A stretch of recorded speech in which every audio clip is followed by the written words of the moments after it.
This is Doc Johnson, my sailing locked Iron Man. The mainland is banned for this account. I can only walk on docks and islands. From humble beginnings, I'll have to level up my sailing to unlock brand new, never before seen islands, relying strictly on their resources to complete my ultimate goal, collecting the 10 rarest items across the sea without ever touching the mainland.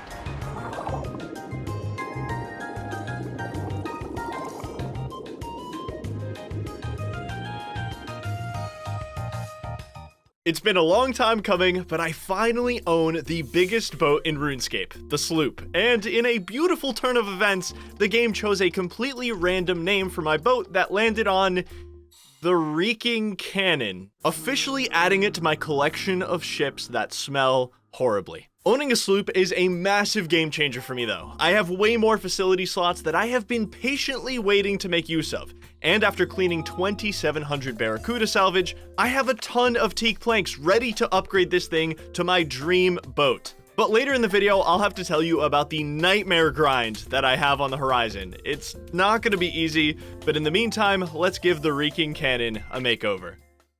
It's like I just moved into a new place. There's so much furniture I need to get, you know? And after I get the furniture in here, I have an important goal that I want to talk about. It involves potentially the last island I'm gonna unlock for like hundreds of hours, but let's get to building first. We finally get to use this barrel stand to build a keg. I got it from the Barracuda trial, and it didn't really make sense to build it until I got a sloop. So I actually don't even really know where to put a keg for like an optimal location. All right, you know what? Executive decision. I'm just gonna build it back here. I'm just doing it. Okay, 38 construction. I love getting a free construction level, just building something I was gonna build anyway. All right, so we have an empty keg, but that's not quite useful, so we gotta fill it with a beverage. I'm pretty broke after buying the sloop, so I'm gonna sell everything remaining in my bank that I don't think I'm gonna get to use, just to have some cash, because I kind of need a baseline of money to function out here. Last two items. I officially own nothing, guys, but I have 30k cash to show for it. I hope you're happy. We're gonna need a lot more cash very soon. All right, how much does a singular blue beverage run me? 300 coins each.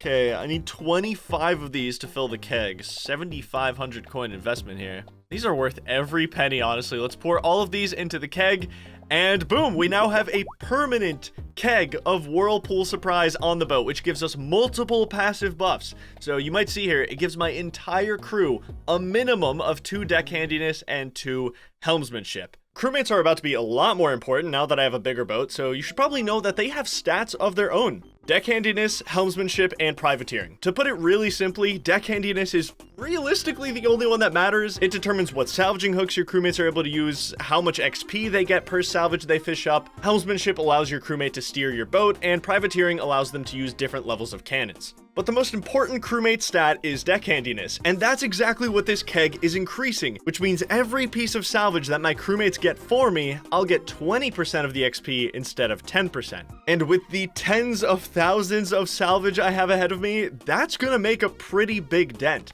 Not to mention all the other things that deckhandiness improves, but I didn't want to get into it just yet. Bottom line is, the keg is just an amazing thing to have on the boat, and it gives me an invisible +2 sailing boost at all times. It's pretty sweet. So that is my first build on the boat. Let's go get some other things built. It's time for my famous catchphrase, guys. You know, the one I say all the time. It's teak planking time. I'm literally always saying it. Many Barracuda salvage trips made this possible. We are kitting out the Reeking Cannon with 2 steel salvaging hooks. I will have to make another trip to make the other hook. And salvaging hook number 2. That's double the amount of salvaging hooks we used to have, guys. Just crazy stuff happening right now.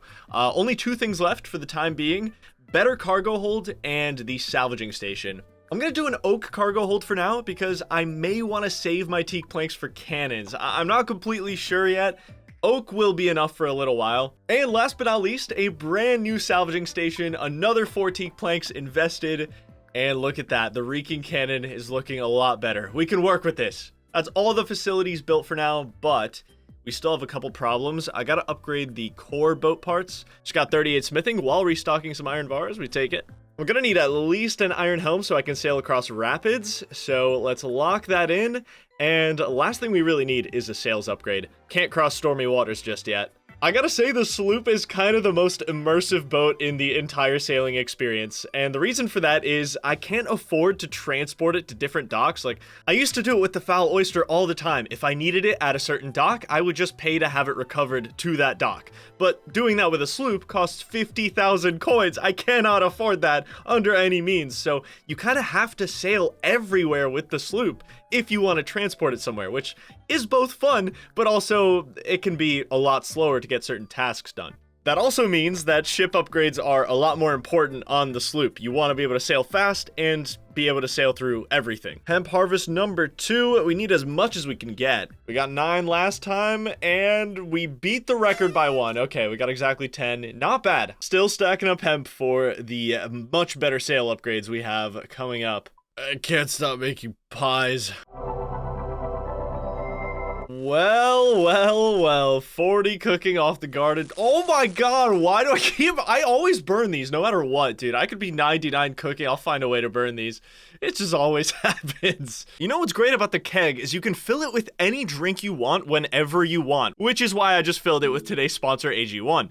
AG1 is the daily health drink that combines 75 high-quality vitamins, minerals, and whole food sourced ingredients into one scoop of green powder. AG1 has been on a tear this last year by introducing new flavors and their next-gen formula. I've been using the berry flavor consistently since it came out, and all that has only made it easier to stick with it every day and just keep doing something good for myself in a world where healthy habits are hard to keep. And you don't just have to take my word for it. Hugh Jackman, the Wolverine, drinks AG1. Zoe Harrison, Rugby World Champion, drinks AG1. AG1 is NSF certified for sport, which means it has to meet super strict quality standards, and it's backed by gold standard clinical trials that prove its effectiveness in filling nutritional gaps. It's so easy to make. Add some water, open up your packet, pour it in there, stir it up. It takes like a minute every day, and I can feel better about myself. There's a great deal going on right now. If you click the link in the description, you'll get a free welcome kit, a free AG1 flavor sampler, and a free bottle of vitamin D3 and K2. You can also scan the QR code on screen. Thanks to AG1 for sponsoring, and now back to the video.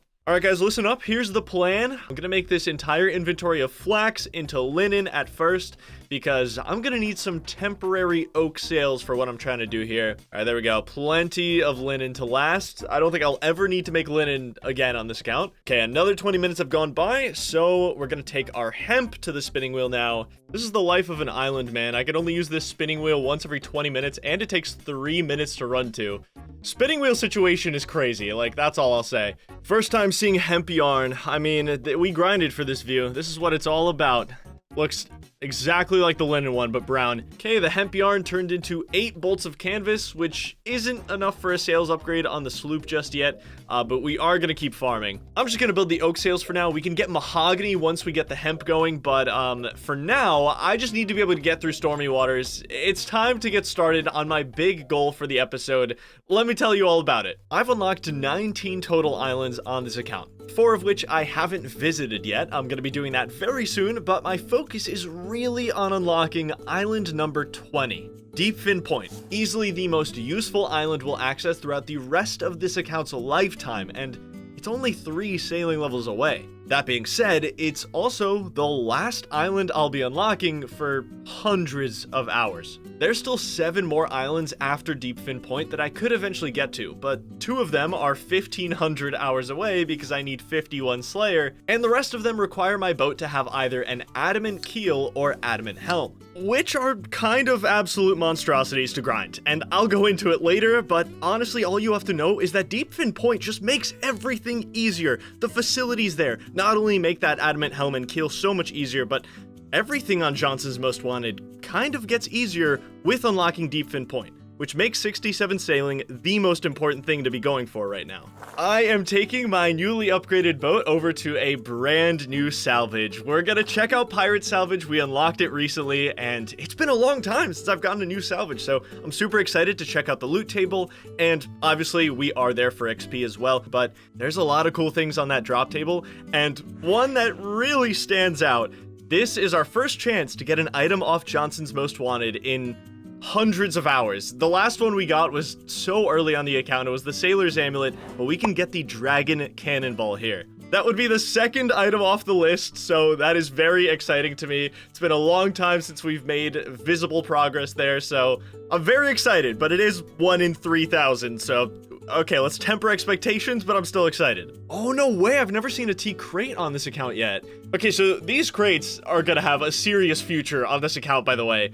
I can't loot it. Apparently my boat is too close. Okay, one sec. Since I can't ever train Herblore on this account, this is my only way of getting a prayer potion. This is my chance to get my first prayer restoration on the account. It's 1 in 8. Please. Chaos runes. All right, you know what? We'll take it. Can't complain. I also would have taken the green dragon leather. That's also a good drop from the teak crates. I'm excited to maybe see more of those. Okay, dropped everything off at the Void Knight Outpost Bank. We want a clear inventory. The pirate shipwrecks are just south of the Void Knight Outpost, which is pretty nice that we're close to a bank here if we need it. Jobless Jim on one hook, me on the other. That's the power of the sloop, baby. I've always got a crewmate helping me out. It's just such a massive difference. I am 19k away from 65 sailing right now. We're collecting our very first pirate salvage. It's gonna be a little slow because the game definitely expects me to have better salvaging hooks by now. Steel are pretty weak for a tier 64 salvage, but they are the best I've got. Okay, we've been here about 10 minutes so far. Time to clean our first inventory of salvage. Let's make sure to get the other crewmate on the hook as well while we do. A couple of things we're looking for here. This should be the most useful salvage we've unlocked so far. The 2 rare drops that we're after here, of course, are the Dragon Cannonball at 1 in 3,000 and a Rune Scimitar at 1 in 1,036. That would be awesome, but one of the more common drops here is a Mahogany Repair Kit. I want to load up on those. They heal your boat for 30, by far the best repair kit I can get right now. Honestly, there's 2 ways I could go about pirate salvage. I could just drop most of the loot so that I get faster XP, but since the bank is like a minute or 2 away, I think it's actually better if I just bank all the salvage loot. I mean, look at my inventory. That's probably like 3 or 4k. That's really gonna add up. So I never banked large salvage because it was so far from a bank, but this isn't terrible, and check this out. Jobless Jim can just bank my entire cargo hold for me. I have 60 salvage in there, and in like 5 seconds flat, he just puts it in the bank, so super sick that he can do that. I love crewmates. 65 sailing. Man, the sailing unlocks are so few and far between now. The days of unlocking a new island every 2 levels are long gone. Guys, we found another lost tea crate. The value I get from this being a prayer potion is insane. 1 in 8 isn't that bad too. Let's see what we get. Oh, that's what I'm talking about! No way! Oh my god, that's so sick. Man, we just got our first prayer restoration on the account. I just got a precious resource. I am definitely saving that for the future. My first prayer potion. That's insane value there. I spent a couple hours here and banked 1,000 pirate salvage to clean later. And I hit 66 sailing, 1 level away from unlocking the most crucial island on the account. But before I unlock it, I wanted to do some exploring, because unlocking Deepfin Point feels wrong if I don't visit the 4 other islands I've already unlocked but have yet to visit. In fact, this should actually be 5 islands, because there's one that should be impossible to visit, and that's what I'm gonna start with. You see this island here? I unlocked it at 51 sailing, but it's surrounded by fetid water. You need an inoculation station to dock at one of these islands, which I can never get. The second your boat touches this swampy looking water, the game tells you to get to safety and doesn't let you dock. The Angler's Retreat Island should be impossible for me to get to, but what if it's not? Just a few days after sailing released, I really wanted to get onto this island. It has a hardwood tree patch and a spinning wheel. At the time, I couldn't even test if it was possible because I didn't have an account with the sailing level, so I had a friend of mine test it, which I have no footage of. To sum it up, he just couldn't dock his boat no matter what we tried. But a lot of time has passed since the launch of sailing, and I never really got to thoroughly test it myself. So I took the Foul Oyster down to Angler's Retreat, and for almost half an hour, I tried to find a way to perfectly position my boat where I'm just barely close enough to dock it, but not touch the fetid water. I feel like if it doesn't work here, it's probably not going to work at all. Maybe you have to be at the front of the boat. Oh my god, no way! I actually got on the island! No way, it worked! No way! I can't believe my stubbornness actually led me to figuring this out. I actually can't believe it. I was literally just, I don't know, I just came here for, like, fun, really. I didn't think it was possible, but welcome to a brand new island that we are not even supposed to be on. Tons of yew trees here. Ooh, ruby harvest. Actually some really good hunter XP, and you can use them as an attack potion. And charting noise. This is a pretty neat spot to collect flax with the spinning wheel right there. And we have a lockbox here with some instructions telling us to go to the Onyx Crest. Sailed all the way over to the Onyx Crest. Let's find whatever it's telling us to find. Yes, there we go. Finally found the key. Now we have to go back. God, I hope there's $5 billion in this chest. Gale catcher schematic, close enough. Unfortunately, I can't ever build a Gale Catcher, as it requires access to the Jubbly Drive Barracuda trial, but it's another schematic found at least. Next island on the list is the Tear of the Soul, which we unlocked at 61 sailing. I spotted some sand crabs on this island when I was sailing past it, so in preparation, I decided to make those 7,000 iron arrowheads I had laying around into iron arrows and put on my best range gear. Ahoy! Tear of the Soul. This one is also surrounded by fetid water, but the docking point is way closer, so no problems here. I will always accept sand crabs being a feature on these islands. Once again, though, it's not multi-combat here, so the sand crabs are just gonna wander around aimlessly. We've got Mr. Sleeve McDykel over here. Okay, so this guy can give your boat a new random name for the price of 1 glass of cider. I won't be renaming mine since we already got the 2 most incredible boat names in the world. Fun fact about boat names, by the way, there are 10,764 different name possibilities for your boat. We really hit the lottery with ours, is basically what I'm saying. This is a really interesting spot. I suppose in theory, this is the best place to chop yew trees in the entire game because you can note your logs on this guy for 5 coins each. Had to get a range level before I left. 63 range. Boom. That's pretty much it for Tear of the Soul. On to our next island.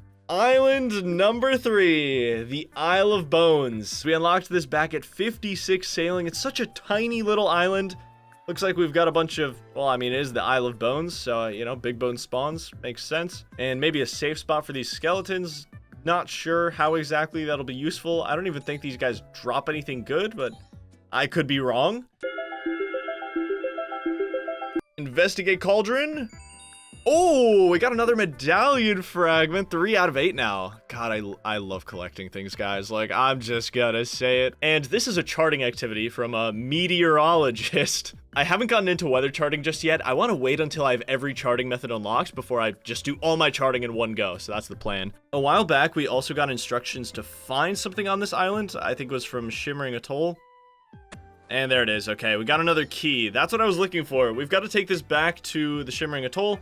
And that's it for the Isle of Bones. Extremely tiny island. This is so cool. There's just a banker in the middle of the ocean here on a boat. This is actually perfect. I need to grab an axe and some food. Our next island that we're coming up on is Wintumbra Island. We unlocked this back at 63 sailing. Once again, a teeny tiny little island. This might be even smaller than the Isle of Bones. Tons of sand crabs here and some more of those new lantern fishing spots.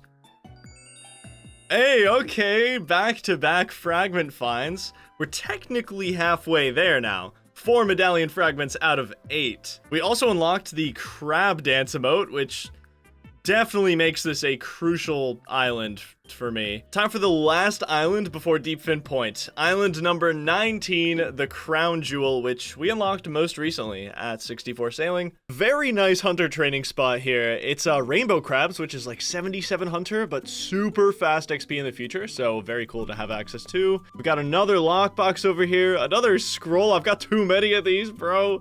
Minotaur's Rest, we can go there. Just so many like keys to keep track of right now. So I've been looking into this for the last couple minutes. This cave is blocked off, and apparently it might be able to open, but no one has any idea how to make it open just yet. Maybe it's part of a quest, but maybe there's some kind of item that needs to be used on it to make it open. People have tried a few things according to the wiki, but no luck, so maybe there will be some developments on this. I'm pretty excited to keep up with it. After visiting all my unlocked islands, I decided to tie up all the loose ends I had with the keys and scrolls I was finding in all of the chests. Got another schematic, Rosewood Hull. Unfortunately, I think most of the schematics here are going to be rosewood stuff, and I just can't get rosewood planks. I think it's the only resource I just can't get on this account. Everything else is possible in some way, but I don't know how we're going to get rosewood planks. Maybe something gets added in the future, some monster that drops them, but right now, it's looking a little hopeless for these rosewood ship parts. While we're on the island, I brought my axe. I'm gonna be cutting a bunch of mahogany logs. I need them for both the sail upgrades on my 2 ships. I didn't cut nearly enough last time, so just gonna get a full inventory, then we'll be out of here. And rosewood cargo hold schematic. Beautiful. All right, all keys used, all schematics unlocked for now. Exploring was fun, but it's time to get to work. I am back to my roots recently. I've been doing a bunch of cargo deliveries because it's so fun with 2 crewmates that can actually carry crates for me. So been making a little money on the side, and this is about to be a very special delivery because, my friends, it is all downhill from here. 67 sailing. We just unlocked Deep Fin Point. It's a big level. It's a really big level, but man, we have a huge grind ahead of us here. We also just unlocked it as a cargo delivery point, so I might as well take some deliveries over there. We're gonna have to use the 20 islands we've unlocked up to this point to solve a massive problem. And you know, it's funny, I remember trying to sail to Deep Fin Point on the day of sailing release, and I was so disappointed when I couldn't get in there. I mean, it just looked so cool, and now I finally get to go in. They're finally gonna let me in. All right, so let's do this. Let's finish up this delivery first of all. See how much I get for this. 2,000 XP, that's actually not bad. Okay, brand new bounty board, and this is actually a really good one. All of these are level 67, so they should give a ton of XP if we want to do them in the future. This is honestly the coolest thing. Look at how close the shipwright and the workbench is to the bank. That is a generational buff. What is that? Five tiles to the bench, 4 tiles to the shipwright. That is so sick. You've got a salvaging station back there. That's honestly not that far either. And you have these charter members right here. So you can easily train crafting here. You can charter anywhere you want. You have a furnace right here to train crafting with. So if you wanted to go back and forth, you've got the anvil here. Now, we did have an ore shop on Port Roberts, but this one, yes, has much better stock. 20 iron, 20 coal. That is going to be so crucial. You can just buy it, go straight to the furnace, then go straight to the anvil, all 3 in 1. So that is going to be a massive help very soon. We've got a little food shop over here. Got Dwarven Stout cider, a couple pies and stews, kebab, and we've got a range right here. Also pretty close to the bank. And just another reason why this is so convenient, our final Sailor's Marker. This unlocks the last teleport on the Sailor's Amulet, straight to Deep Fin Point, which is now my closest teleport to a bank by far. I think it's like 7 tiles from a bank. Hi, Giant Wasp. How you doing, man? Let's head over to the north because there is more of an actual islandy part of Deep Fin Point. Oh boy, another lockbox. This is telling us to go to Buccaneers Haven. Yeah, that's going to be a while away. I believe that is 76 sailing. Tons of ores out here, but let's go into the Deep Fin Cave because this place should have some very cool stuff for us. We've got some adamant rocks here, which probably a good place to mine them because the bank is fairly close. And there is a general store icon here. Let's talk to this guy. What are you selling? See for yourself. What an extremely interesting store. Rune Warhammer would be our best. That is 103,000 coins. I'm not buying that. That is crazy. Oh my god. So many cool things in here. Cosmic runes as well, which is my first source to actually buy them. That's great. And we've got death runes here, which I can buy elsewhere. Blue dragon scales, brandy, gold bars. Very cool shop. I will definitely be coming back here at some point in the future. Oh, yes, we can mine lead here if we want. I love lead. You guys know how much I love lead. Ooh, we've got Ankus down here, which is super interesting. That is a brand new NPC that we just unlocked access to. Well, I'm going to try to kill one. Pretty interesting monster to have access to. These guys do drop a black robe, which I guess would be my best in slot magic top for a while. And other than that, they drop law runes like fairly commonly, but I don't know if it's better than moss giants. I have to look into that. Ooh, we do have our first nickel rocks down here, which I will need for trawling nets in the future. 84 agility to use this shortcut. Not quite there. That's pretty much it for Deep Fin Point, but the amount of value we have on what is ultimately not a huge island is just insane. Now that we fully explored Deep Fin Point, it's time to talk about the nightmare grind that it just set into motion. Let's jump to Johnson's Most Wanted real quick, and when we look at these items on this list, obviously a better boat is going to help with all of them, but when it comes to the rosewood blowpipe especially, a better boat is required. That's because the only rosewood trees in the entire game to make this blowpipe sit on Drumstick Isle, an island surrounded by crystal-flecked waters that you can only sail into with an adamant keel or better. That means I need 70 mining to get the adamant ore, 74 smithing to make the adamant bars into adamant keel parts, and then 62 construction to build the adamant keel. Thankfully, we just unlocked this amazing ore shop, furnace, and anvil, but even with all that, it's gonna be a slow crawl up. I have no access to blast furnace, I don't have a consistent way to get nature runes to superheat my bars, we have to get well over 1,000,000 smithing XP the old-fashioned way, making 8 or 9 steel bars at a time in the furnace. But that comes at a cost. The average coal ore is 58 GP, and the average iron ore is 22 GP. So the price of one steel bar is 138 coins, and that steel bar gets us 55 XP. Which means we need just under 20,000 to reach the smithing goal. That's over 2.7 million GP, and we just spent so long getting 200,000 to buy our sloop. It's hard for me right now to say how long all of that is going to take, but I think conservatively we're looking at a 250-hour grind here, and it's likely going to be longer than that. But it's safe to say nothing can be set into motion until I start making some money. I need 2.7 million GP for smithing, but I'm gonna need even more than that in the future, trust me. Well, thankfully, I did keep 1,000 pirate salvage in the bank that I can get hopefully a lot of money from. That might be our best money-making method. I gotta find something new. I'm gonna get rid of this Barracuda salvage I had lying around first, and then we can get a ton of good data. Let's see if that really is my best moneymaker now that I have a sloop with 2 salvaging hooks. Alright, we're gonna start cleaning the 1,000 plundered salvage. I keep calling it pirate salvage, it's just pirate salvage to me. But we're gonna take it over, and there's 2 main things we're after. There are 2 super rare drops that we could get, the rune scimitar obviously, and the dragon cannonball for Johnson's Most Wanted. I'm still keeping my expectations low, 1 in 3,000, but hopefully we can get one of the 2 really cool drops in this 1,000.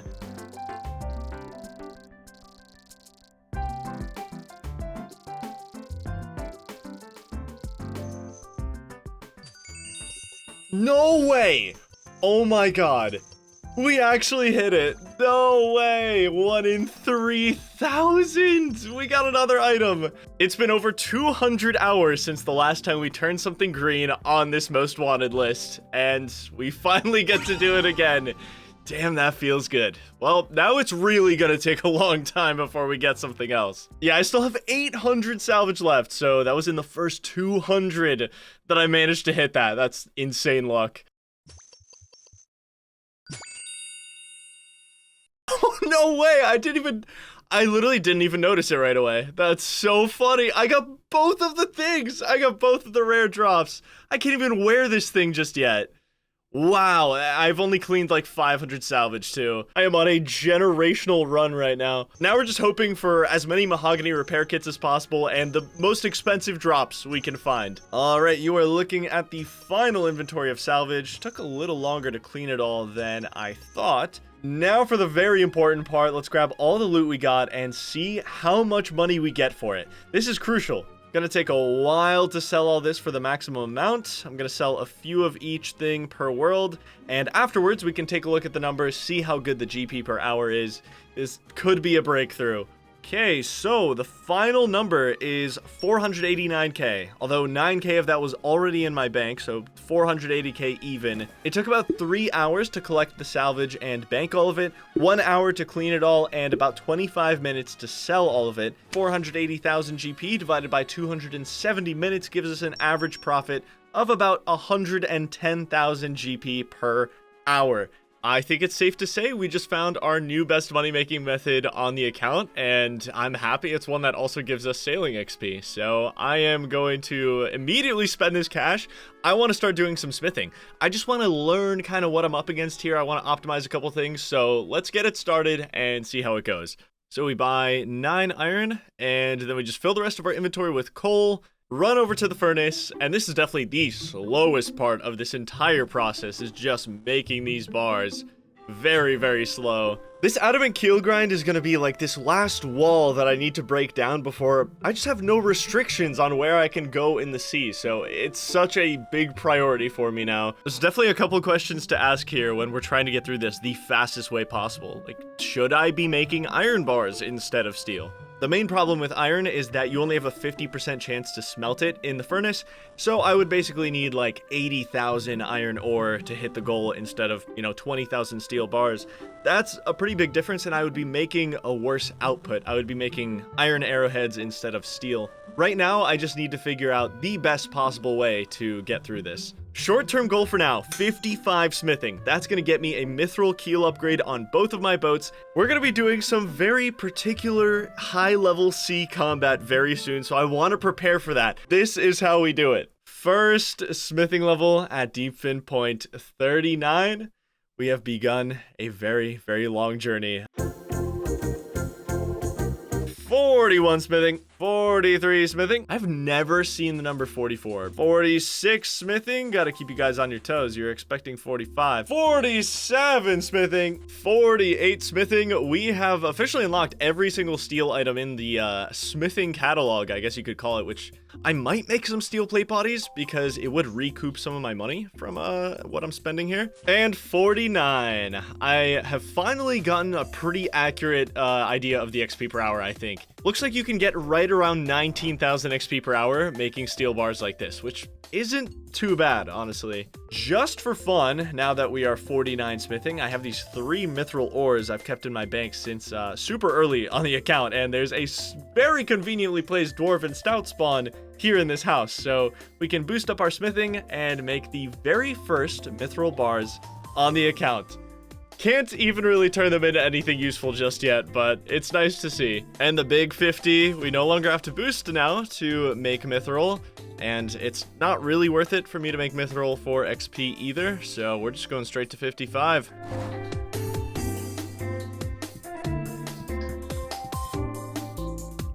We are getting close to our short-term goal here. Let me show you guys the spoils of what is currently 53 smithing. We've got almost 29,000 steel arrow tips. That's going to be amazing for range training and fletching. We are down to 230k in cash from what was about $500,000, and now we're going to have to spend a lot more because we have to buy mithril ore, which is so much more expensive.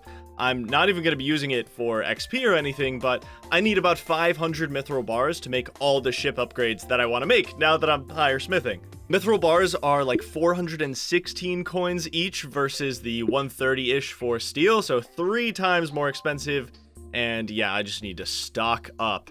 I gotta say, the sloop is just such an expensive boat, man. The keel on the sloop requires 400 mithril bars alone. That is crazy. At 53 smithing, I had the level to boost up and make nails from my mithril bars. I'll need over 1,000 of these to make all the future boat upgrades, so that's exactly what I set my sights on. 3 inventories of bars turned into 1,000 nails. I was starting to run really low on cash, but I was able to cross my short-term goal of 55 smithing. Alright, we can boost up to make our very first mithril keel parts. We'll be reinforcing our boat with, honestly, a pretty decent metal at this point. We have a long way to go until adamant, but this will be a huge help for the time being. It took about 8 hours to get 55 smithing, and we're still only about 15% of the way to 74, and we're not even remotely close to the amount of cash we need to make it happen. The grind for the adamant keel just got way more serious because Jagex dropped a massive change to sailing combat, and with it, they introduced a brand new kraken to the seas, and that kraken might just change everything.